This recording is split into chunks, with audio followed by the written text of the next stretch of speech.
बेटी की, बेटा की शादी होनी है, तब क्या आप इस बात पर जोर देते हैं कि मेरे विवाह संस्कार में संस्कार को प्रमुखता दी जाएगी? कोई ये देता है ध्यान? देखो, पंडित जी को बुलाने का, उनको समय देने का, उनके लिए सामान का आयोजन सबसे लास्ट में होता है, या फिर नगण्य के बराबर होता है। पंडित जी कह देते हैं आ जाना, उसके बाद उसके संबंध में कोई भी चर्चा नहीं होती है। सारी चर्चाएं क्या होती हैं?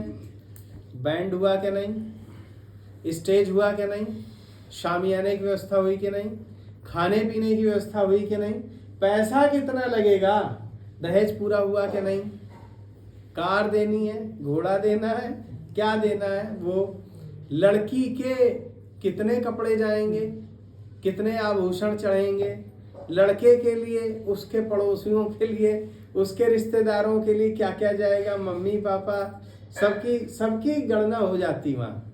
और अगर जो नहीं होता कुछ, तो वो संस्कार पे बिल्कुल ध्यान नहीं दिया जाता। अच्छा, जो आपने जिस पर ध्यान दिया था वो बचा कि नहीं बचा? जो ध्यान दिया था वो बचा? वो तो बचा ही है। कपड़े वही हैं, सोना चांदी वैसा ही रखा है, sofa set, fridge, washing machine सब वैसी रखी हुई, उसमें किसी प्रकार का कोई कमी नहीं आई है, उसमें कोई कमी नहीं आई, क्योंकि आपने उस पर पूरा ध्यान दिया था। वॉशिंग मशीन जब लेने जाएंगे, फलाने कंपनी की, फलाने मॉडल की, फलाने रुपए में खरीदेंगे, आपने लाकर उसे सही से सुविधे से रखा था, उसका ध्यान भी रखा, वारंटी कार्ड पे पक्का ठप्पा लगवा के साइन भी कराया, वहां कुछ नहीं भूले, तो वो सारा सामान ठीक है। मगर भूले क्या हैं? भूले जो हैं वही भूले हैं और वही बिगड़ा है। भूले हैं संस्कार,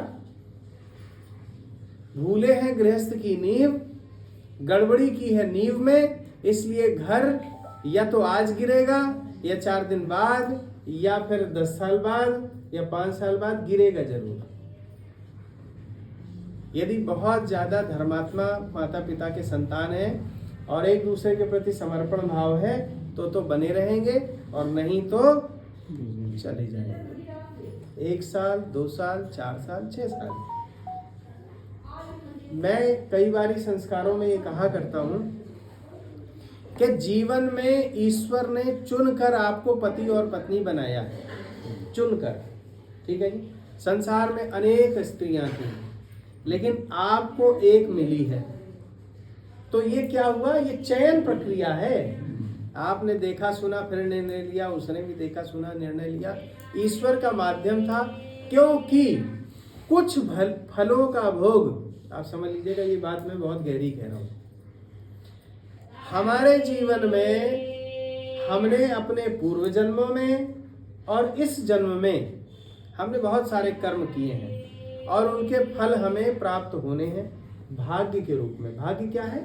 कर्म का ही परिणाम भाग्य है। भाग्य कैसे बनता है आप जानते हैं? भाग्य बनाना जानते हैं आप? बिल्कुल जानते हैं। कैसे बनाते हैं आप अपना भाग्य? कर्म से बना सकते हैं। अच्छा, ठीक बात है। सही कह रहे हैं कि नहीं कह रहे हैं? या कोई रेखा देखकर अपना भाग्य बना सकता है?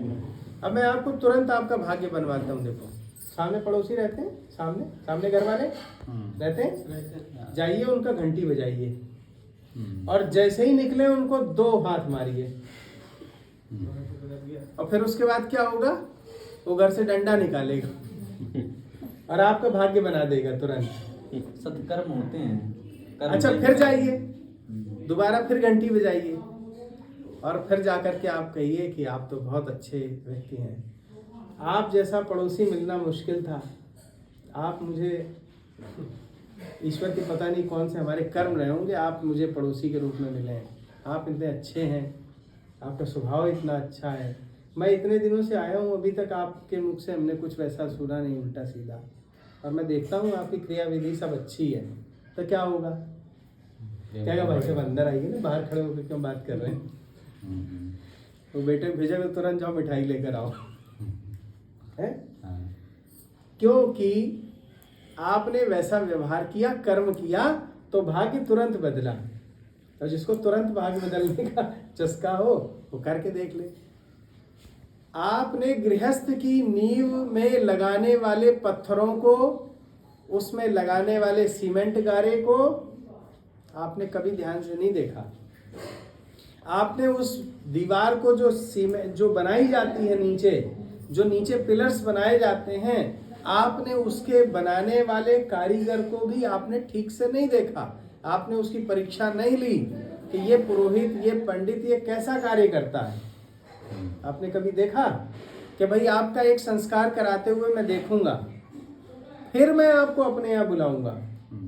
या मैंने आपकी प्रतिष्ठा बहुत लोगों में सुनी होगी कि बहुत अच्छा संस्कार कराते हैं, आपको वेद मंत्र अच्छे से आप बोलते हैं, आप वेद मंत्रों को अच्छे से समझाते हैं, आप मेरे बच्चों को ये दे सकते हैं जो उनको उस रात मिलना चाहिए। जब ये सब मैं देखूंगा तब वो कार्य होगा। आपने न तो उस पुरोहित की परीक्षा ली, न विद्वान विद्वता चखी, न आपने उससे पूछा